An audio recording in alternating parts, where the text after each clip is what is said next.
on the road. Hello and welcome to our final 2022 high-path avian influenza small flock stakeholder update on this frosty Tuesday evening. I'm Ashley Honsberger. I'm the Executive Director for Poultry Industry Council. Pleased to be bringing you this series through the CAP funding and support from OMAFRA. So it's been a year-long project that we expanded to include high-path avian influenza information, resources, and outreach. And those resources are going to live on our website. So once again, if you check out the PIC website, Biosecurity and Disease page, we've got all of our recording links. We've got anything new, any updates, all that kind of stuff, all going to be found there, and it's going to live on there until we don't need it anymore. And I would be remiss in not flogging a couple of our own things here. So this February, we have our National Poultry Show. So that's a commercial side industry trade show that happens in London, Ontario. We bumped it up to earlier in the season so that we can avoid that April avian influenza window of time. So looking forward to hosting that, and anyone who's looking at equipment or input supplies or feed or any of those sorts of things, all of the experts are going to be in one space at one point in time this coming February. And this is just a little plug again for the emergency planning resource. So it's online, and for Ontario producers, we of course have that paper version that's just waiting to be mailed out. Tarina is really looking forward to getting rid of that stack that's sitting in her living room right now. So please reach out and get a copy today. And if you're interested in general PIC updates, we do a monthly newsletter, which has a lot of good information and new research and all that kind of crunchy stuff. So I'd welcome you to sign up for the mainstream newsletter. Otherwise, make sure you stay on the small flock stakeholder updates. Anything new coming out over the next while, we're still going to maintain that list in case we need to contact folks. And I want to say thanks for joining. We've had a lot of the same folks tuning in every single Tuesday. We just had a pre-call here as we do on Tuesday nights, and it's been a pretty good gang to hang out with. So super, super happy that we all connected and we're able to do this every Tuesday. We had over 14 committed speakers this time around. We've had 570 views of the recordings to date, over 1,400 hits on that biosecurity webpage, which for a small organization is pretty big for us. And we've had over 344 people attend live. That's a big commitment from a lot of different people from across the country, and in some cases across the world. And I also want to give a shout out to the best team in the world. So this is the rest of the PIC team that doesn't get on screen as much for this series, but does for all sorts of other events and things like that. So thank you, Charlotte and Tarina. We have made this run very smoothly, and I just really appreciate both of you. Tonight, we have a big lineup. We pulled everybody back and just asked everyone to think about a 5 to 10 minute chat about what do we want to leave behind before we go on break for Christmas and see where things go over the winter and into the spring. So once again, Cassandra Hartwick from CFIA is going to give us a general update since last time, and maybe a couple links or just a view to other things that we need to know about. We've got Al Dam, our provincial poultry specialist, on alert with Al Dam. I'm sure he's going to have some interesting things to talk about. Dr. Luci wanted to call her talk Crossing Swords with HPAI because she's on a mission tonight. So we'll hear some different information there. Christoph's going to follow up from the previous conversation that we're having about winterization and bedding. So just a few extra comments on that. Dr. Heather McClinchey, she works in the One Health space. And so there's a couple of things that she wants us to remember and to get done to make sure that we keep ourselves, our animals, and the environment safe.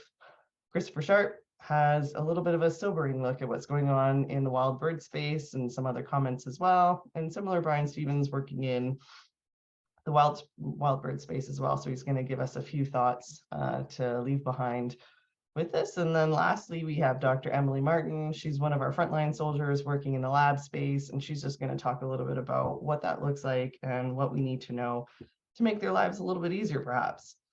So without further ado, we're going to invite Cassandra to come on screen. Thanks for having me, everybody. I just wanted to start by saying thank you for including CFIA. We've been happy to be here to spread what we can about AI and hope to contain this.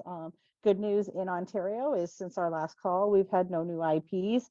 We have no sick bird pending calls at this moment. So we're pretty stable here in Ontario, 3 current IPs. Unfortunately, that can't be said for our friends and colleagues out west. the situation in BC is extremely dire at this moment. We've hit over 80 infected premise there in the last few weeks. It's really showing us how much biosecurity is going to protect yourself and your flock. As far as things we want to take away, I know both Vaish and Tori have shared with you guys our website. I'm going to shut my camera off to try and preserve some of my internet, but would like to share with you guys our CFIA website at inspection.gc.ca. You go into our avian influenza detections, and that's where you can be kept abreast of everything happening CFIA. Our map is a good place to have an idea of what's happening in Canada. And if we bring it in and zoom in on Southern Ontario, where our 3 active IP are down in the Middlesex area, you can see we still are in restricted and infected zones here. As well, we have 1 commercial or non-commercial security zone up in Eastern Ontario. From this inspection.gc, you can also access as the permit lead in Ontario. I'll give a little plug to, if you are in a control zone, please contact us if you need us for any permits or anything to move birds within the zone. Even if you're transiting a zone, you may require a permit. This is a great tool that'll show you what you would need. So if you're moving live birds to slaughter for domestic use and you're going out of a restricted zone, it will tell you exactly what type of permit you require. And we actually have hyperlinks on this page to any of those permits you may need. If you have any further questions, we encourage you to come down. It has our CFIA movement control email that we all look at quite often, many times throughout the day. And any small flock owners, you can contact OMAFRA directly. They have a hotline available to you guys for any questions you may have. Other than that, I don't really have too much else to say. I wasn't left with too much from Tori, but I'm here to answer any questions you guys might have.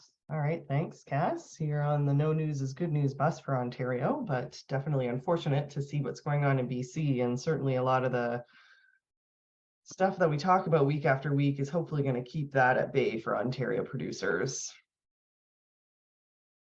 All right, Al, I think you're next up. Right, right on. Okay, well, thanks, Ashley. So just some parting thoughts for what we've been dealing with here for the last, let's say, honestly, we're going to say for the last 12 months, right? Because we ended up having AI in North America confirmed back about this time last year in Newfoundland. And that was that H5N1 Eurasian strain that we have. And it has been quite a journey since December. And if, as you guys remember, it was March when we actually ended up getting our first positive on Ontario. But it is across the country, and I'm hoping you can, someone give me a heads up that you can actually see my screen. Yeah, you see the PIC website. Perfect. Okay, so as Ashley mentioned, this will be your AI one-stop shop. It is still the place where we have literally put everything we've gotten that is of value to you guys. So continue to use this. As Cassandra mentioned, this is us right now. We've got 3 active commercial cases. Now we've got a lot of zones that have been revoked, which is fantastic. But as we slide across the country, I think we are in a bad spot in BC. Now, that being said, are we out of the woods yet? No, we're not. I'm sure Chris will be giving us the full heads up on that one. But just looking at what we've seen here and this map was only updated November 27th. I actually found another map on Google, and I can't validate how accurate this is. But this disease has been moving. It was a Canadian and a US issue. It's now moved into Mexico, into Ecuador, and now it's popping up in certain parts of South America. Brazil is one of our largest poultry producing countries in the world.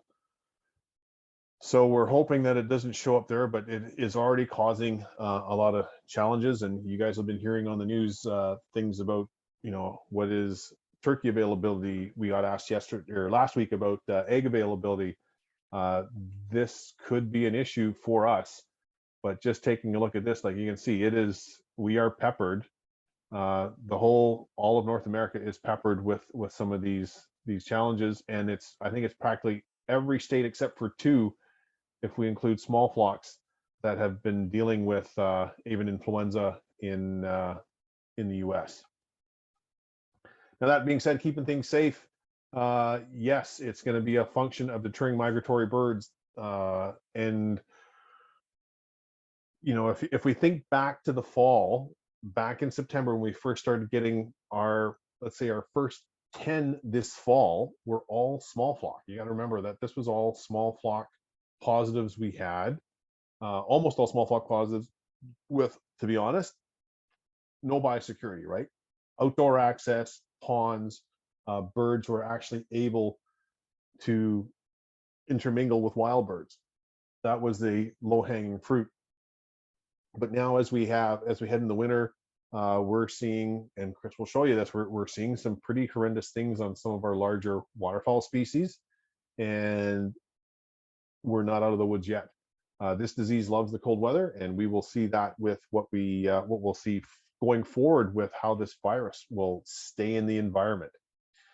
Now, that being said, you go to ontario.ca/avian influenza. We still have all our information that's posted there, and you can get the latest and greatest from OMAFRA on that page. But one thing that I have been talking about for the last few weeks is that there is some funding coming out of the Ontario government into the new year. We've got $1.5 million for non-supply managed poultry to access for biosecurity improvements for highly pathogenic avian influenza. So the information is posted on the site. It is actually on the PIC site right down there. So it is there. It is part of our attempt to try and strengthen all of the poultry industry, because working with the non-supply managed poultry will actually help with the supply managed poultry. Information on it will be put on the Canadian Agricultural Partnership page. So right now there's only the one bullet that's there so far, but more information will come in the new year. So that being said, like I said, we're not out of the woods yet. I know a lot of folks had a lot of birds that were being held while the minister's order was going on, and I would like to make sure we thank people that actually adhered to the minister's order, trying to keep the disease from spreading in our small flocks. We had some issues with birds being sent to auction that were positive, and CFI had to trace back a number of different locations and IPs we got from that. But in the grand scheme of things, a lot of people did a lot of great things to help try and stop the spread of the disease. Are we going to see this in the spring and the fall again? If I was a betting man, I would say yes, because Europe is 3 years into it now, and they are in a bad spot. I don't want to be the doom and gloom guy, but we still have a lot of winter left, and I would not be surprised if we see more positives pop up that we walk into your coops, right? So anyways, be vigilant, stay safe, and keep your birds safe. And with that, I'll pass it back to Ashley. Thank you very much, Al. And we've got Lucy teed up here. Take it away. Good evening, everyone, and thank you for having me again.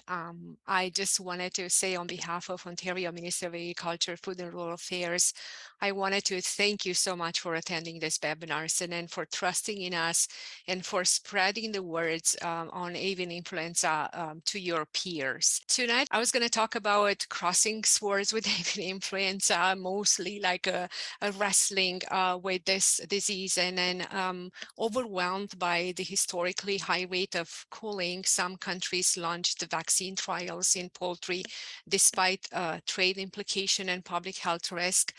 Even though vaccinating poultry is currently possible, it is not entirely straightforward. Inactivated vaccines have been developed for H5 and H7, but their use in practice is limited. For many reasons, vaccination is the last resort, and this tool is used only if we admit that we cannot control the infection by classical ways. So why we should vaccinate? It is considered an additional layer of protection on top of biosecurity measures, but this should not replace them. Increase the resistance of avian influenza virus infection, reduce the virus replication, prevent disease and death, and also reduce environmental contamination, reduce spread between premises, reduce transmission to birds, and improve animal welfare. Why there's some disadvantages of like everybody's talking about, which of course this vaccine may not be suitable for as an emergency vaccine in an outbreak when need to vaccinate many birds in a short space of time and not always be effective once the virus is already present. If the virus in the vaccine is not the one that appears in the outbreak, it is possible that vaccine will not be as effective. It will reduce clinical symptoms, of course, but will not do the viral replication in animals, which will lead the virus to continue spreading unnoticed in the population and making more difficult to detect an outbreak. They have not developed a mass distribution of the vaccine. So each chicken needs to be vaccinated individually, preferably twice. And that's not something that you can do quickly, and it only protects against one specific subtype of virus. Avian influenza viruses are constantly changing, and it's difficult to predict which avian influenza virus will be next year to appear. So let's talk a little bit about international trade and DIVA. We keep hearing about this DIVA, and this is short for differentiating infected from vaccinated animals. The challenge of identifying whether a bird is actually infected with avian influenza or just has antibodies after vaccination. In countries, they fear that importing eggs or meat from vaccinated birds in countries where the virus is circulating could spread it between their borders by introducing the virus to the wild or domesticated animals. It is a very important strategy, and it's a requirement for obtaining the regulatory approval for licensing the vaccines. And not all the vaccines allows DIVA, such as traditional inactivated vaccines, as they can interfere with the disease surveillance and system of the country. But there are new vaccines technology that contains one viral protein and is compatible with the serological test detecting the antibodies with the viral proteins. That means that big poultry exporters don't vaccinate for fear they will miss a huge part of their revenue, such as international trade. The vaccination status in the world. The old Health Organization current avian influenza code chapter in use of vaccination as preventative or emergency measures. They stipulate that vaccination does not affect the highly pathogenic avian influenza status of a free country or zone if surveillance supports the absence of infection, and no vaccination is possible without planning, surveillance, biosecurity, traceability, and then movement controls. 99% of the vaccine is used by 4 countries under a national-wide routine vaccination program. On a first rank is China with 90%, Egypt with almost 5%, Indonesia, and then Vietnam. China began mandatory vaccination back in 2017 against H7 and 9 strains that was able to spread to people. Vaccination reduced the prevalence of the virus in poultry, and the number of human infection dropped. But I need to mention that the new virus strain, which is H5N1, is difficult to control with vaccines because it infects many species, including ducks and mammals, whereas the H5N9 was a problem on chickens only. As Al mentioned, not only Mexico, but Colombia and Peru are confirming H5 in wild birds and small flocks. And just a few days ago, Colombian animal health authorities were publicly asking not to vaccinate for avian influenza. They highlighted that the fact that outbreaks have been well solved and vaccines are not allowed for now. There are some outbreaks detected in 9 states in Mexico, and at least 4 of these were commercial operations. So in addition to calling those birds, biosecurity and quarantine measures are being enforced. However, they have added a strategic vaccination against H5N1, and they are being requested to be done with 3 different vaccines domestically manufactured. Even though with vaccination in this country, you could see that there are still outbreaks happening. So what about Europe? European countries, because they were hit so hard since 2021, they are discussing the idea about the vaccination, and even Dutch scientists, they have already begun trials of chicken vaccines and vaccine research in France. Researchers have begun to immunize ducks with a newly developed vaccine. There were 2 vaccines tested on ducks based on foie gras, and ducks carrying birds flu are the ultimate reservoirs because they can spread the virus for up to 15 days before showing symptoms. In the trials, birds will be vaccinated on farms and then exposed to the virus in the laboratory. And the goal is to reduce the amount of virus circulating and to protect other poultry species. In October, stakeholders from all over the country, they gather in France and to discuss how to lower international barriers to shipping vaccinated poultry. But researchers are concerned that vaccine, if not done carefully, will allow H5N1 to persist and continue to mix with strains in wild birds with the risk to spread to people. After farmers are vaccinating the flocks, they need to make sure the virus is not circulating silently in any birds that were maybe missed or they did not fully respond to the vaccine. They will need to swab the birds and test for virus, which can spread on the boots or on clothing and tires or air. Such measures will also reduce the risk of spread to humans or wild species. So let's talk a little bit about this open discussion forum that intended to discuss how to reduce the barriers for broader use of vaccination and avian influenza prevention and control strategies. More like a harmonized vaccine strategy with updated vaccine strains and innovative technologies combined with appropriate diagnostic surveillance and disease management can offer better approach than stamping out alone. And they were looking for more preventative vaccination in places where the virus is not endemic to maintain freedom for infections in poultry, but also vaccination for outbreak control in countries where the virus is not endemic in poultry to maintain and regain freedom from infection, and also vaccination in places where the virus is endemic. But also the manufacturing companies, they do have some challenges to develop, register, or making vaccines available for highly pathogenic avian influenza control is because they do make significant investments toward development of the vaccines, but they need to be assured that a market for these vaccines is needed. And it takes time to get authorization and get the volume of the vaccine ready. Currently available vaccines, United States, they don't have anyone licensed. Canada, the same. And then as I showed you before, the European Union, they do have some field trials. So what's the United States of America approach? They have not authorized to use avian influenza vaccine because of the trade implication, hoping cooling will stop the outbreak.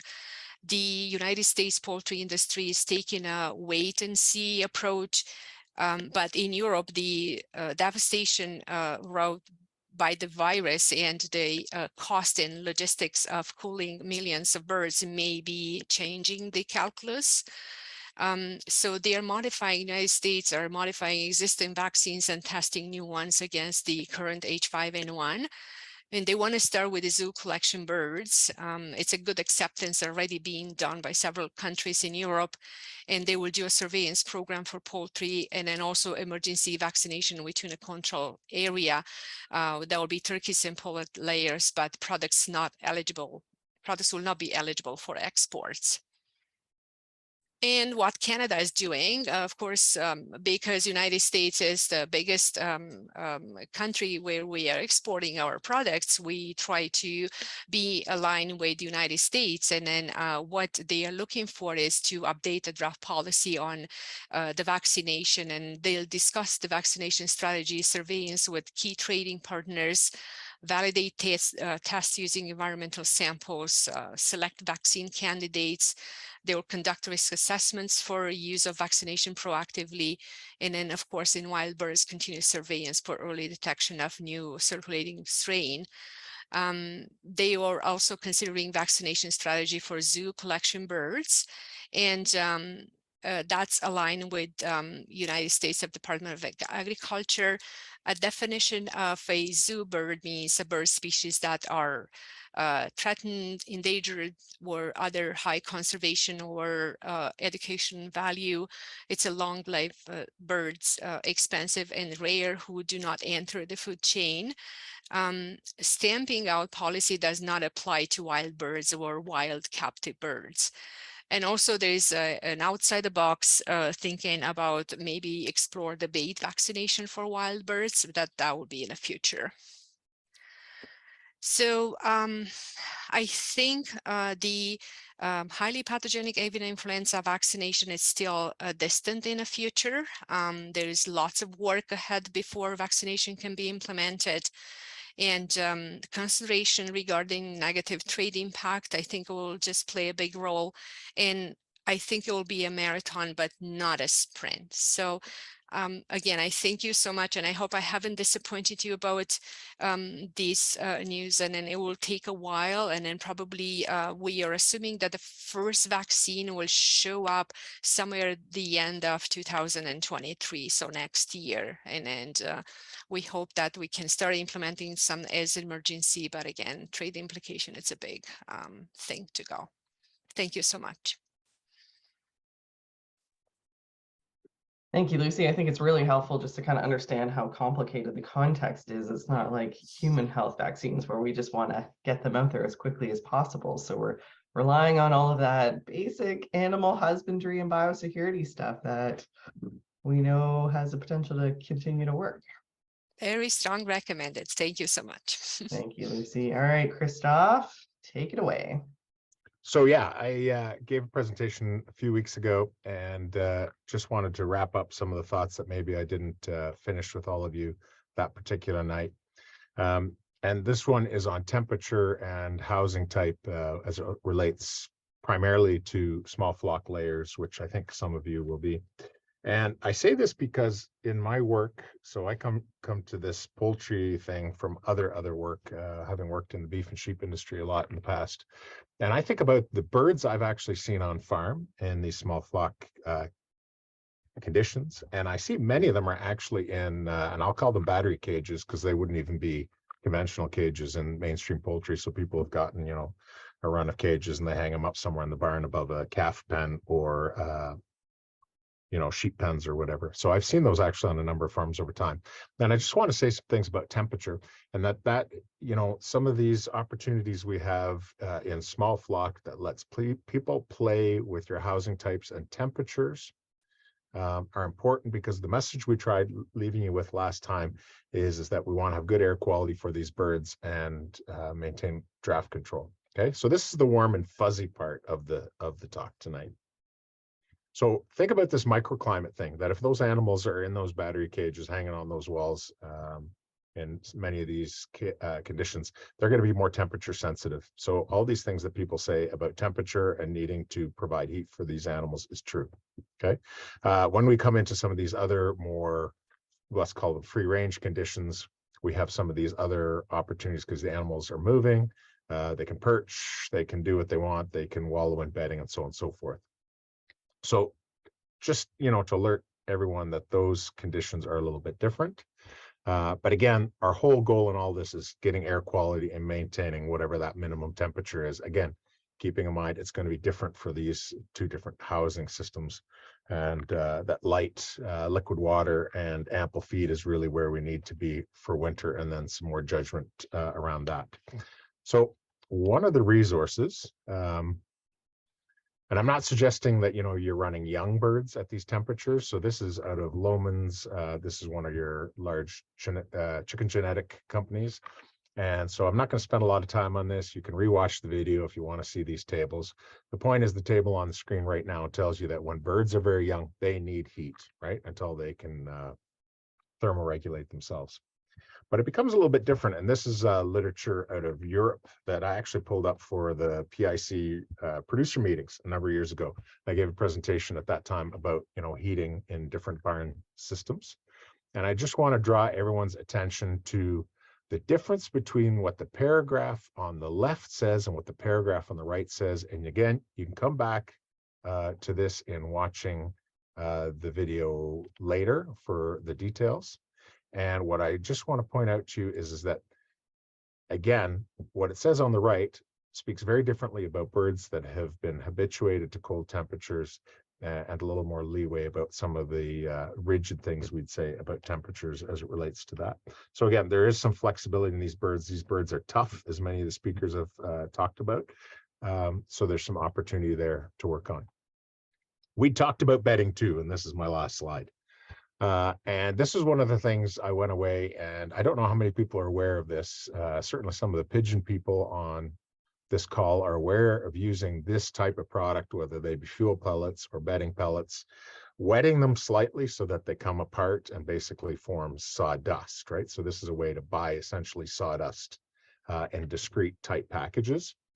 And I'll throw out to the chicken people, if you are having challenges with moisture control in your coops, or even for the pigeon people under perches, try the pellets in their solid form, because as soon as you get into thaw weather, like a day like today where it gets to -2, 3 even, you'll see these pellets absorb moisture from the manure and they'll buy you time in that bedding. Okay, so even compared to sawdust or shavings, if you use them in this pellet form, that first stage of disintegrating the pellet will buy you a little more time in terms of moisture control. And that going back to this whole idea, we want to control moisture.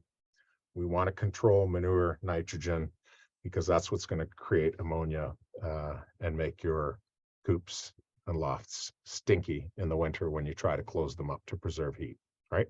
So again, we want to keep them clean, dry. We don't want to tighten them up too much. We want to keep that air quality going. So ventilation and bedding becomes key to all that. So warm and fuzzy has nothing to do with the vaccines or the high alert owl and Luci we're talking about, but maybe a tip for some of you out there.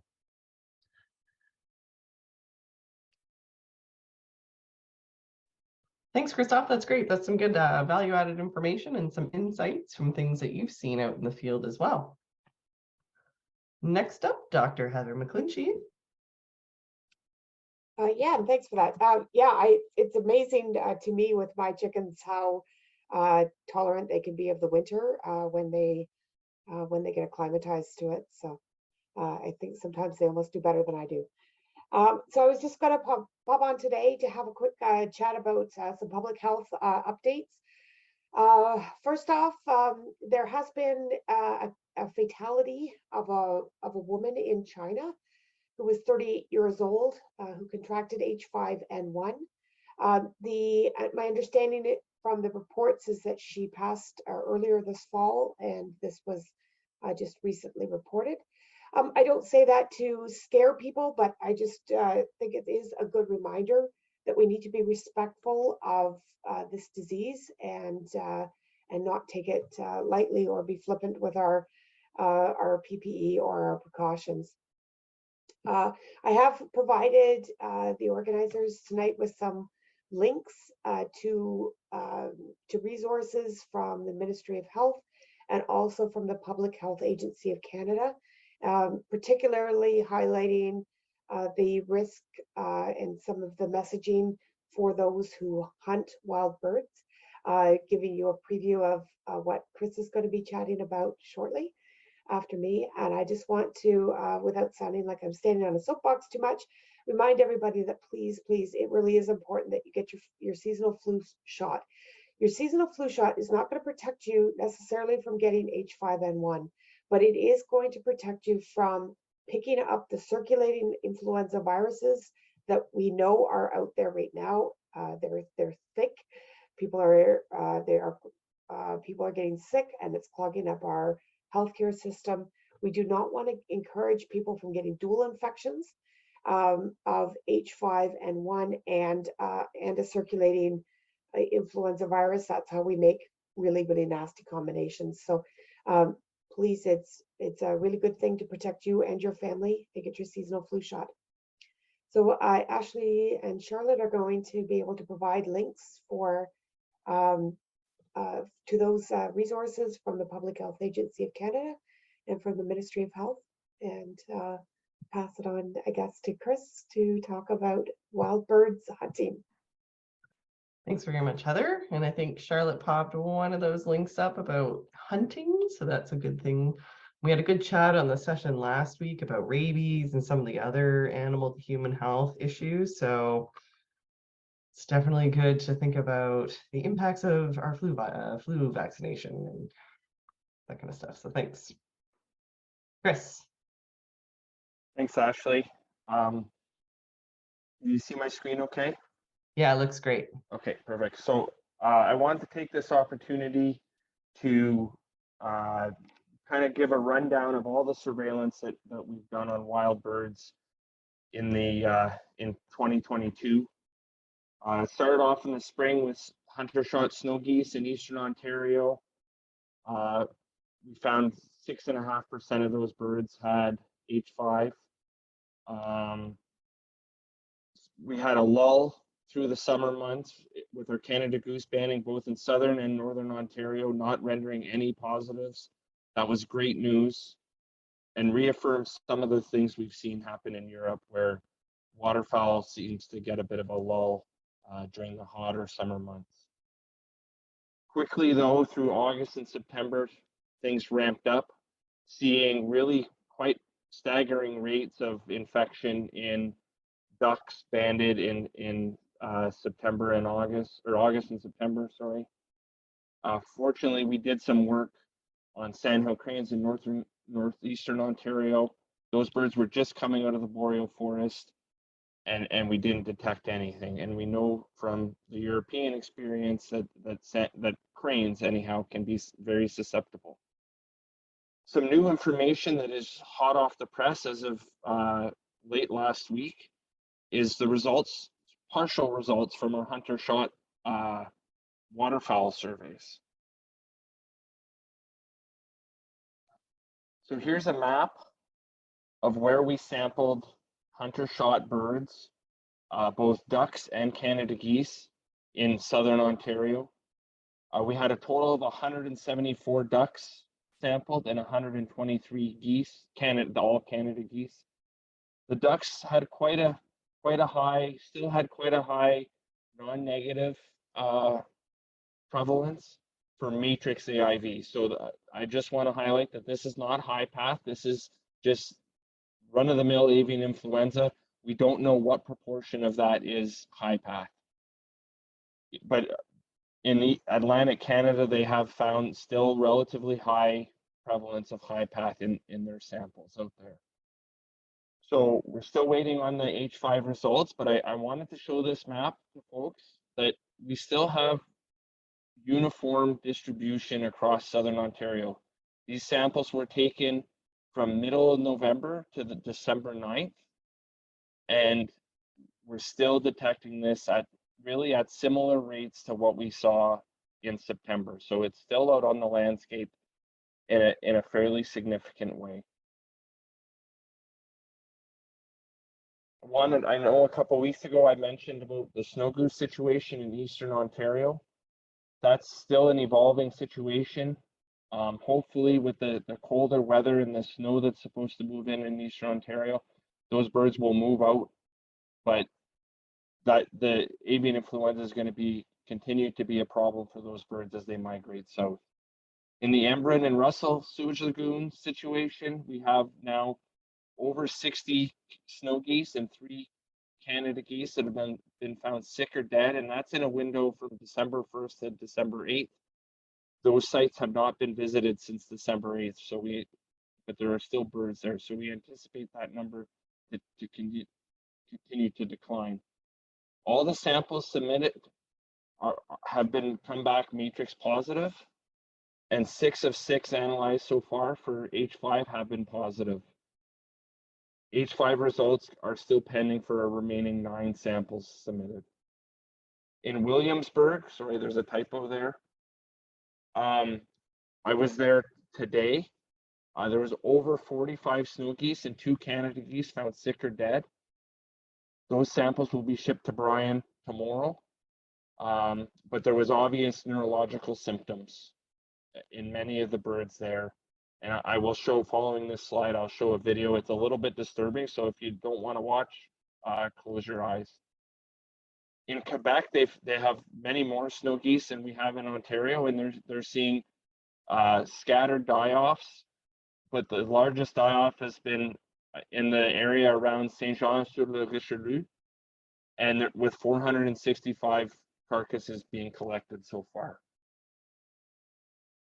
I'll show that video.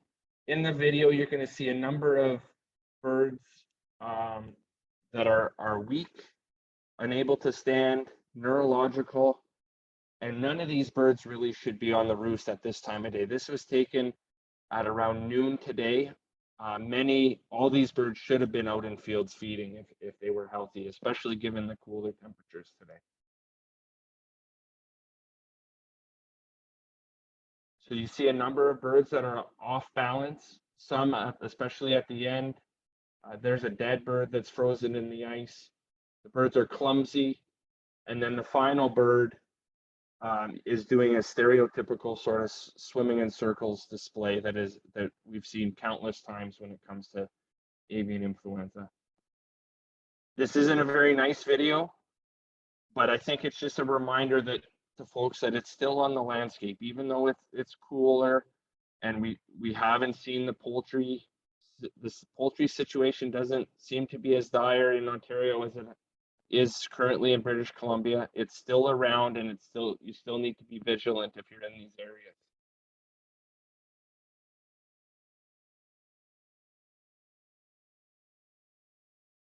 So just sort of my final key messages to remember this winter. Avian influenza will continue to circulate in wild birds this winter.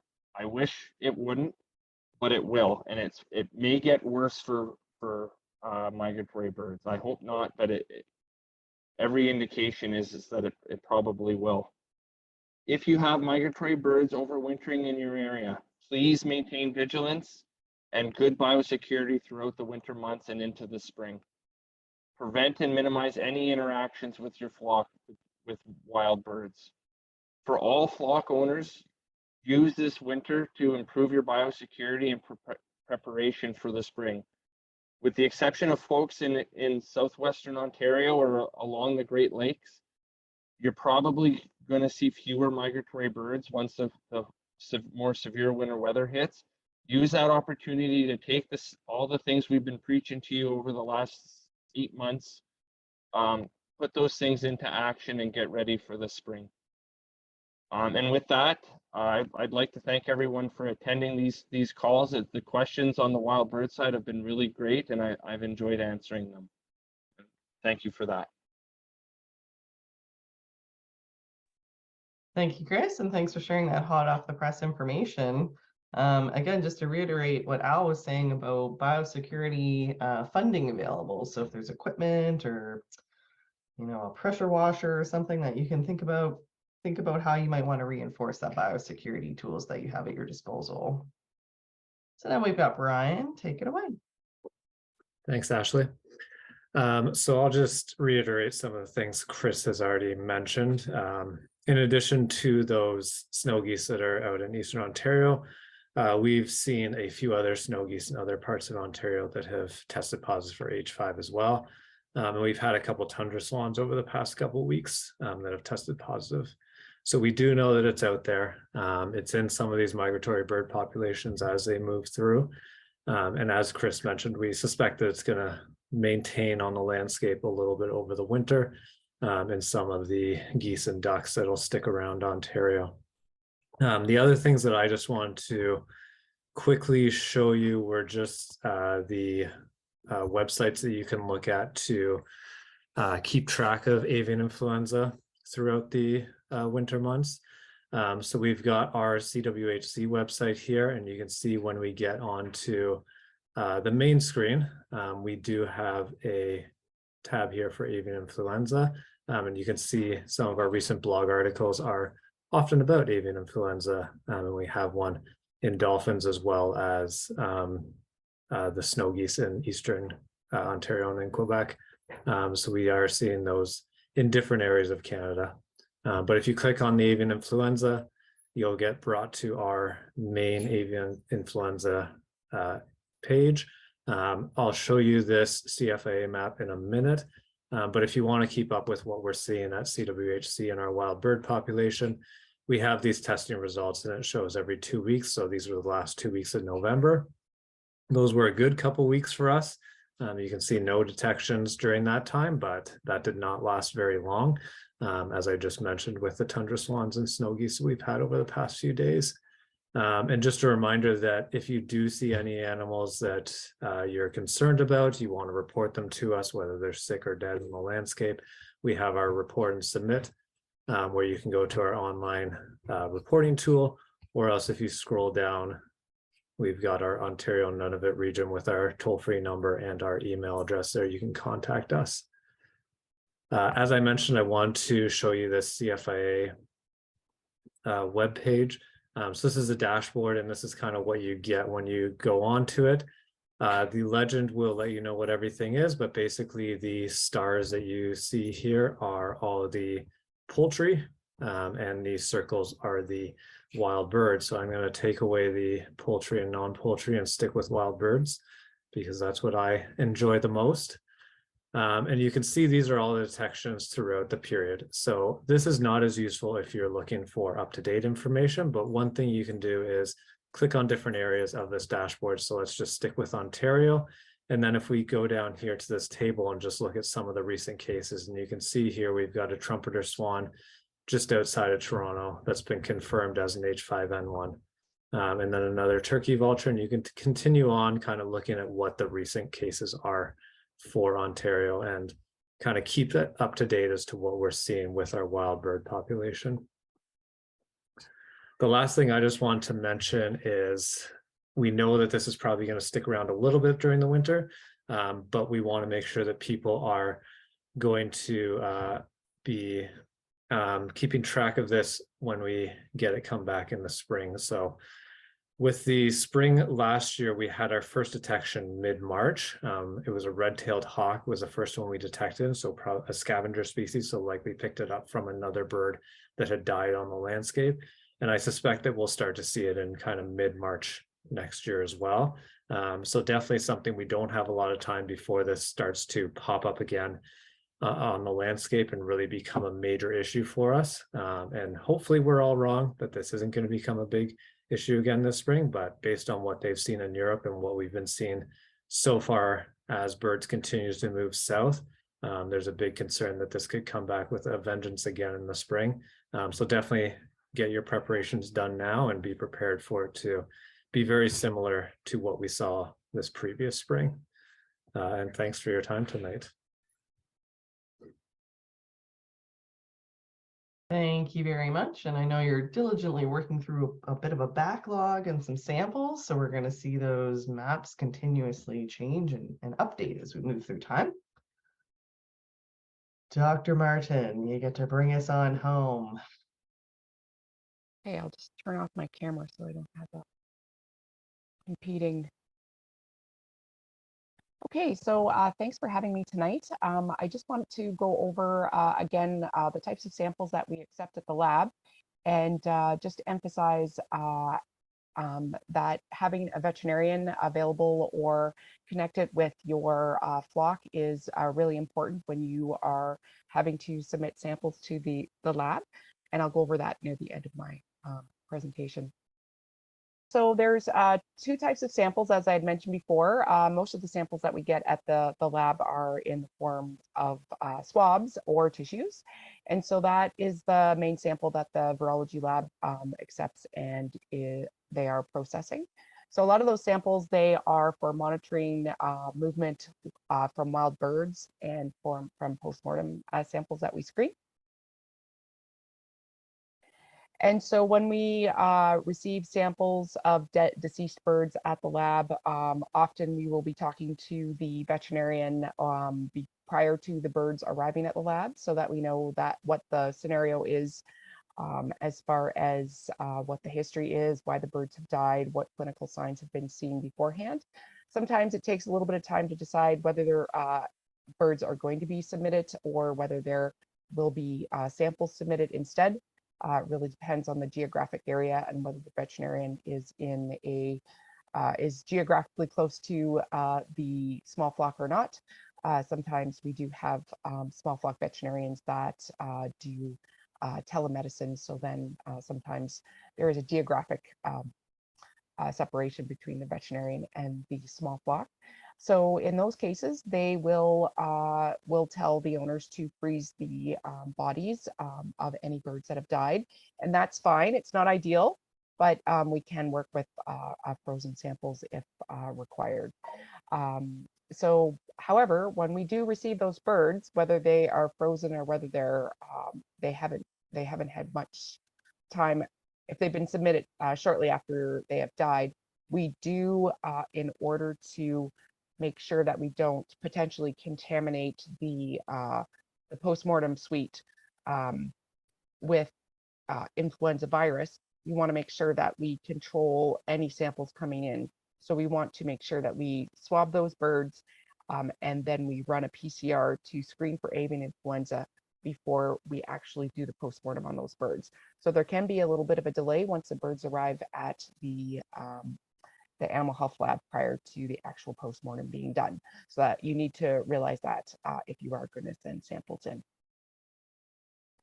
And so the key piece of information I wanted to emphasize tonight is that when we accept samples at the animal health lab, we need to have a veterinarian associated with the case so that not only can we copy the results to the veterinarian, but the veterinarian in the field can be available to give you advice on treatment if it's a regular disease, but if there is something that needs to be reported to the CFIA, or whether you need to report to the CFIA before you even send samples to the animal health lab, that they are available and you have a connection with the veterinarian in order to navigate that whole system.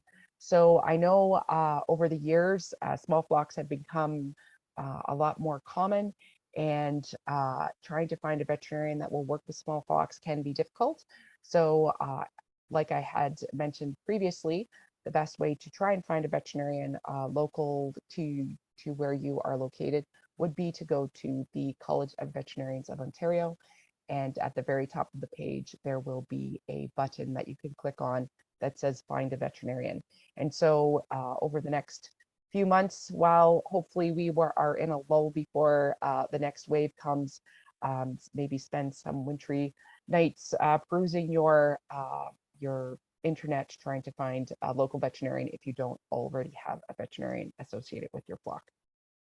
So when you do send samples in, we are located on the University of Guelph campus. The main lab is on the University of Guelph campus. We do have a satellite lab in Kemptville, closer to Ottawa. But for the most part, most of the samples do come to the University of Guelph location. And we are located right beside the old OVC building. And if you need to call us, our phone number is listed there, but we also have a website that you can go to find that information. If you ever need to drop off samples to the animal health lab, the other thing, if you are really concerned that you may have an actual influenza case, we would prefer that when you get to the lab, if you're dropping off samples, that you don't get out of your car, that you call the specimen reception. And if you have samples, then we can come out and get those samples from you so that we don't have virus spread around the campus. We're right in the center of the campus, and we're also right in the center of Guelph. So we want to make sure that we control any potential contamination that could happen from specimen drop-off. And with that, those are my key messages. So I hope that helps, and don't be afraid to give us a call if you need to.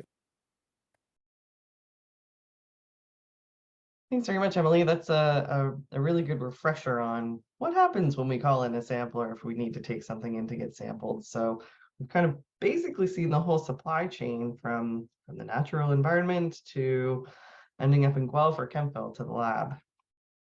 So I'm not seeing any questions. I'll just invite you all to pop any questions you might have in the Q&A while our speakers come back on screen. We've been at this for a little while, so we probably saturated everybody's knowledge base at this point, and tonight was like a really great overview of everything that we've learned so far. Actually, there was one comment I wanted to make about Emily's talk, and I guess going one step back from Emily from the Animal Health Lab, if you suspect you've got avian influenza in your flock, bringing those birds to your local veterinarian could also contaminate their office. So we could end up with CFI having to also look at your veterinarian's office and potentially creating another infected zone. So if you are suspect of avian influenza because things are going really off the rails, call your vet, express your concerns, and then they can discuss whether they can come out to the operation as opposed to you bringing birds to them, because that's been sort of the standard messaging we've had for our commercial folks, and it probably should be the same for our small flock folks also, just so you don't end up contaminating another site. Right. Thank you. So we do have a question about, is there a way to specifically see poultry vets on that site, Emily? And I feel like you showed us the link or like the extra little button that we had to push. Yeah, so I didn't show all the details tonight, but if you go to the Find a Veterinarian button, that'll go to another screen.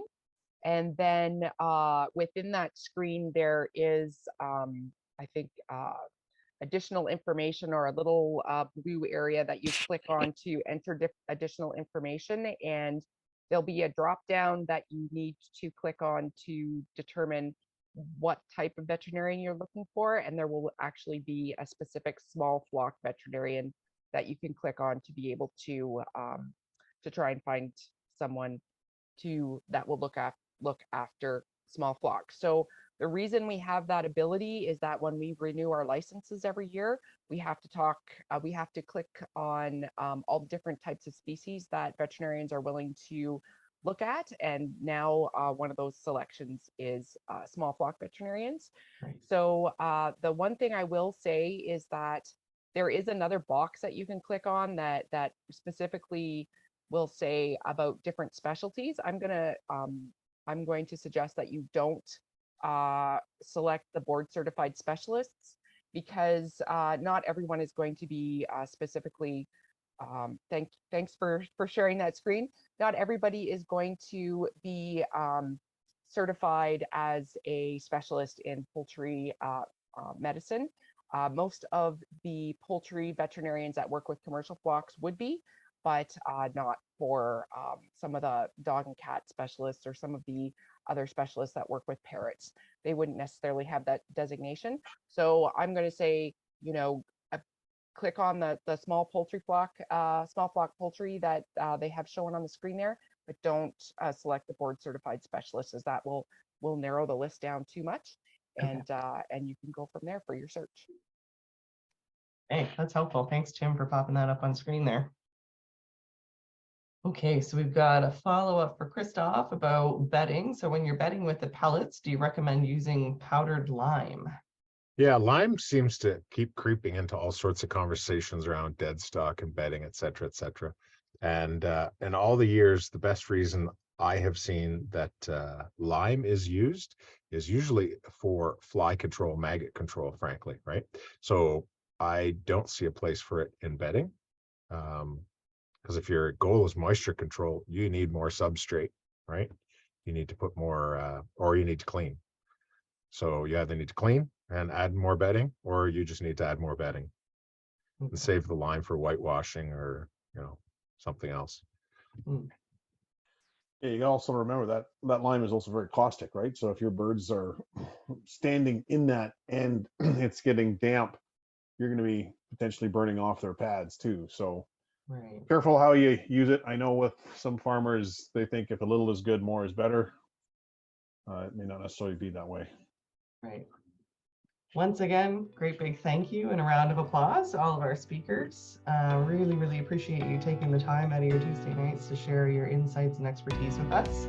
Thanks to the PIC team, and thanks most of all to everyone who attends every Tuesday to learn and to do better tomorrow. So thank you all. Hopefully we don't have to do this again in the spring, but who knows? Stay tuned. Good night, gang. Stay safe. Have a good holiday.